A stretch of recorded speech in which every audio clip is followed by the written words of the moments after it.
Reality. Let's talk about reality today because this is reality. Well, it's my reality. It's the reality of the life that we live.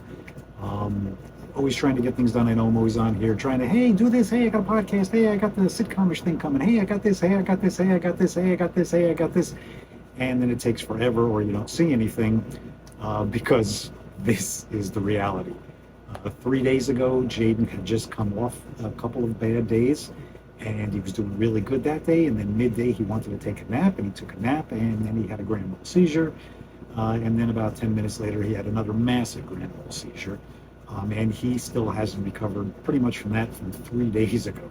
So again, it's just trying to get things done, writing, filming, creating, just trying to do anything you possibly can. Again, this is our reality, so we just got to just wait for him to feel better, and then we can kind of go on with what we want to do. Trying to get things done in the meantime is it's just not easy. Is it impossible? It's almost impossible. Um, and it's worry. It's worry. It's what's going on. It's why did he have so many seizures back to back? What's causing it? So many things affect Jaden, the environment, uh, barometric pressure. Rainy days are always worse. We've had a couple. We had a really bad period there of really bad weather. So of course that affects him. But then when the weather was getting nice, we were like, okay, here we go. We can get back on track. But again, Jaden's going to do what Jaden's going to do. So again, just a rough couple of days, not knowing exactly what it is.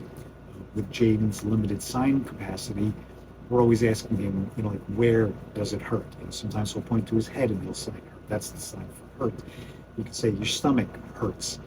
This time he's just signing sick. That's the sign for sick, and that's all he's giving us. We're trying to find out where is it your stomach? Is it your head? Is it your body? Is it what is it? Again, him not feeling good and him not able to communicate. We have to try to read him. We have to try to figure it out. We have to try to be the doctors, the pharmacists, the therapists. Is he gassy? Sometimes, we'll give him gas meds. Sometimes we'll pat on his back. Sometimes he'll get a good burp. He has a G tube, which he gets most of his feed and through all his meds and liquid and all that kind of stuff goes through. Where was I going with that? With the G tube, though, the good thing about the G tube is we can vent him if he is gassy. Because when he's feeling like this, he does a lot of mouth breathing because he's upset and he's nervous. So he starts mouth breathing. He takes in more air, and then of course that builds up in the stomach, and then he gets gassy. At least with the G tube, we can open that up, we can vent that, we can get a lot of gas out of the stomach, so sometimes that helps. Again, it's just not knowing. It's a million different what if. We give him massages, we try to relax his body, try to relax the muscles in him. We give him extra fluids, we give him Tylenol or Advil when he's not feeling good, not knowing exactly where or what it is. We give him gas meds.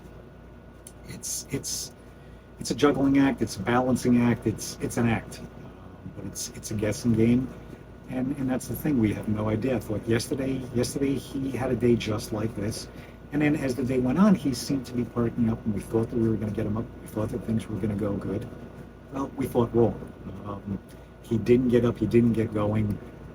And then the night we were like, okay, hopefully he'll do good. The nurse came last night. Gave her all the information, passed everything on. We heard him throughout the night, not doing too well, checking in every now and then.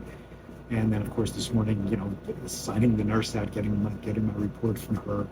It wasn't a good night for him. Not feeling good, not sleeping, moaning. She had to give Tylenol.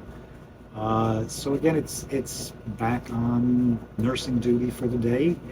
Maybe it'll go the whole day. Maybe it won't go the whole day. Maybe he'll perk up. Maybe I'll be sitting here again tomorrow, just like this in the room again, with the lights down, with the lights dim, because his head is bothering him, so he doesn't want bright lights. So we got to keep it softer. We keep it very cool in here. It's very cold in here because that's what he needs. So hopefully that helps him rest. And all we can do is just hope that he gets a little bit of sleep here and there, if he gets the rest that he needs. Hopefully that'll give him the energy to perk him back up. But it's with the feed there. That's the feed that's going into him. It's giving him the nutrients that he needs. And that's always a balance too. Do we give him straight formula, which has all the nutrients? Do we cut it with water to give him a little extra water to get him going again? Sometimes we'll use like a Gatorade or like what's the other one? The other, it's like the Gatorade, Peptamin, all that, not Peptamin. You know what I'm talking about. Gatorade, I'll put it here, whatever the other one is that we do. But it's always guessing. That's what we do. We get up in the morning and we guess what kind of day we're going to have, and then we get up and once we get going, it's just guessing what's going to be with him next. Because again, in 2 minutes he could pop up, everything could be fine. We could have 5 days of that, or we could have 5 minutes of that. Like yesterday, he seemed to pop up and he seemed to be doing good. We don't know what we're going to get. We never know what we're going to get in life, any day. And as frustrating as this can be, and as hard as it can be, and again, I'm going on days and weeks of trying to get things done and trying to film things and trying to write things and trying to do things, and it's like, okay, this should have been done weeks ago, this should have been done months ago, and I can't get it done. But I can't let that frustrate me. I just have to just go on, and then I have to just sit here and I have to throw up the mic stand. As much as I don't want to sit here with him sick in the background doing this, it's something, and I have to create, and this will cause me to take this, and then I'll be sitting right here again watching him like a hawk, just every little movement, every little seizure, any little pain, any little ache, and then I'll do some editing. So at least I'm creating, at least I'm still doing something. So through it, you got to just do it, right? I mean, no, I'm just waiting for you to perk up, and he's just not feeling good. He's not feeling good, right? So all we can do is just be here and get you through it best that we possibly can. And when he's better, we'll be up and we'll be doing silly things. And then hopefully we can get some filming done. Hopefully we can get some work done. Hopefully we can get some creative stuff done. Hopefully we can get some laughter going, because that's what we really need. We don't like these times when it's like this. So as soon as he's better and as soon as he can pop up and be silly, then our day will be better. I'm sitting here and trying to be happy, trying to smile, trying to get through this the best that I can, but the reality is it's not easy. And this is kind of therapy, getting on here and doing this instead of just sitting here in the dark, just playing Balatro, which I'm addicted to, by the way. Balatro has been taking up a lot of my time. If you play Balatro, send me some of your hints, your things that help you through Balatro, your favorite jokers. If you don't play Balatro, don't start playing Balatro, because it's the most addictive app there is.